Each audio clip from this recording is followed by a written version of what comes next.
Welcome to the weekend. I'm Jon Caldara, president of the Independence Institute and your devil's advocate. Well, tonight, don't get in trouble with the law. He's a long arm of the law here in Colorado. Jon Suthers, you're our Attorney General. You're running for re-election. I wanted to bring you on because I want to talk about the lawsuit. First of all, just so people know what the AG does, you're basically Colorado's lawyer. Would that be the right way to put it? Yeah, that's exactly right. I represent all the state boards, agencies, officers, employees of the state of Colorado. I also have some responsibilities in the criminal justice area and the consumer protection area where I represent all the citizens of the state. So when I sue the government, sometimes I'm suing you. Don't take it personally. We don't. Trust me, I don't, because you've sued me a lot. Yeah. We defend the government, the state of Colorado, whenever it's sued. That's right. And you were also the Attorney General, or excuse me, the U.S. Attorney for Colorado some years ago as well. I was in George W. Bush's first term. I was appointed, nominated by the President and confirmed by the Senate, and did that for almost 4 years. All right. You like being a lawyer? I do. In fact, you want to admit that? I think I'm one of the few attorney generals who ran for attorney general because they wanted to be attorney general. If you watch the world, John, these days, a lot of AGs just want to be governor or a U.S. senator. AG stands for aspiring governor. That's exactly right. I think 16 of my colleagues this year are running for senator. Given what's going on in the Republican gubernatorial race, please, will you run? It's too late, John. Too late. I like the lawyer gig. Well, that's not going to get you reelected. All right, let's talk a little bit about Obamacare.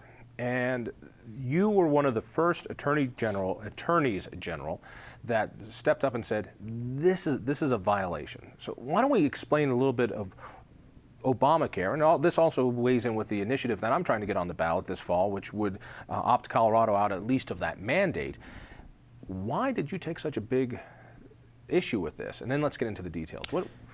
Is it just that you don't like Obama? Is it just that you don't want to take care of sick kids? Why would you sue to say Obamacare is unconstitutional? Well, thanks for the opportunity to explain it, because it's important for people to know that this has a lot to do with a lot more than just health care.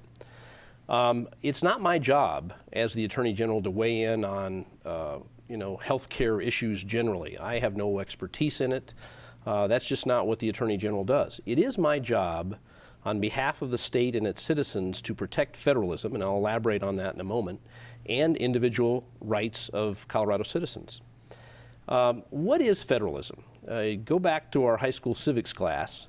It's a concept enshrined in the United States Constitution that says the federal government can exercise only the powers specifically given it in the Constitution, primarily Article 1, Section 8, and by the express terms of the Constitution, primarily Amendment 10, all other powers not expressly given to the federal government are reserved to the people and the states. All right, let me put that in English. So you're telling me that the Constitution was written not for the federal government to run roughshod over the states, that they are somehow subdivisions of the federal government, but that they're basically on equal ground. Now, there are enumerated rights in the Constitution.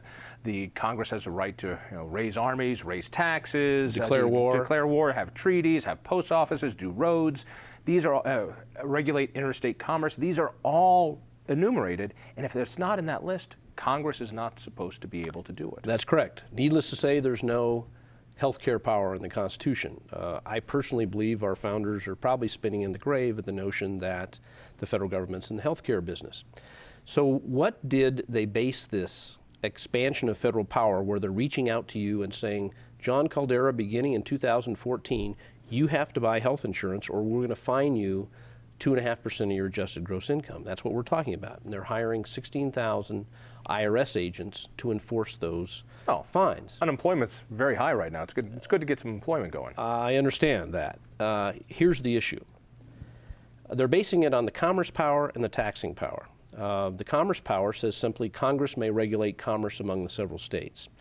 If you read the Federalist Papers, James Madison described the commerce power as being intended to prevent the states from erecting trade barriers between each other. All right, let me back you up here.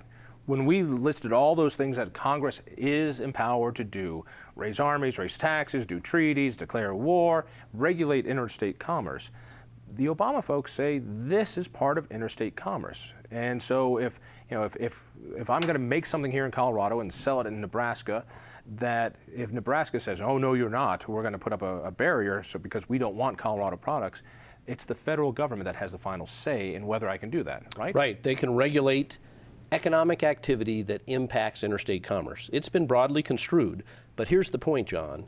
Never before in our history has this power been used to punish economic inactivity, your refusal to enter the marketplace and buy the product or service the government wants you to buy.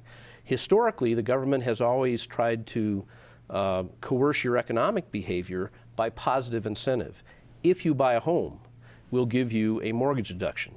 If you buy solar panels, we'll give you a tax credit. If I buy an energy-efficient car, exactly. I buy the Volt, here's $5,000 to help you out. That's right. This is the first time in our history that they've ever said, if you don't buy the product we want you to buy, we're going to punish you for your economic inactivity, simply for sitting at home on your couch. So in other words, because I breathe oxygen here in the United States, under Obamacare, I must buy a policy. And by 2014, isn't it? That's right. I must buy a policy from a large corporation built to the specifications of the federal government. That's still yet to be worked out. So basically, there's a gun to my head. You will buy this, whether you want it or not. If you don't buy it, we will punish you. That's right. And here's the problem. Despite the fact that in this case, I think you and I agree, you more than any human being on the face of the earth knows the value of health insurance. It's a good thing. We want people with health insurance. But we also believe, unlike some folks on the other side of the political spectrum, that just because what the government wants is a good thing, it doesn't matter how they get it. I call them coercive utopians. And I'm hearing from a lot of them, hey, this is a good thing the government wants us to do. Don't complain about the way they do it. If they can do this, if the court sanctioned this expansion of federal power, they can reach out and punish you for not buying a particular product or service. Our relationship with the federal government as individuals is changed forever. In the future, they can, instead of saying, buy solar panels and we'll give you a tax deduction, it's not a least bit far-fetched that they'll say, buy solar panels or we'll fine you 2.5% of your adjusted gross income. Buy that fuel-efficient car that we want you to buy or we'll fine you 2.5% of your adjusted gross income. Let me play with this. And I think people might want to know that's the federal government we're talking about. The states actually do have that power. In Massachusetts, for instance, they have done just that. They have said, if you live in Massachusetts, you're buying a policy we want. If you want a $5,000 deductible policy and therefore it's less expensive, you can't do it. You can only have a $2,000 deductible policy, which is much more expensive. You will buy this. So you're not saying that Colorado doesn't have the legal ability to put in such a mandate, which I still think would be wrong. You're saying that the feds don't have that power. The federal government only has enumerated powers in their Constitution. The state governments have all powers that are not deprived of them in their state constitution. And unless Jon Caldara's initiative that would prohibit the state from forcing you to have insurance passes, then the state of Colorado can force you to have health insurance. That was one of the techniques that everybody thought the government was going to use. They thought they were going to say to the states, if you want Medicaid, for which we pay roughly 90%, you have to force your citizens to have health insurance. John, it appears that they backed off from that, the Democratic leadership, because they thought it would just be too politically messy. The battles would then turn to the states. It would drag this very controversial issue out for several years.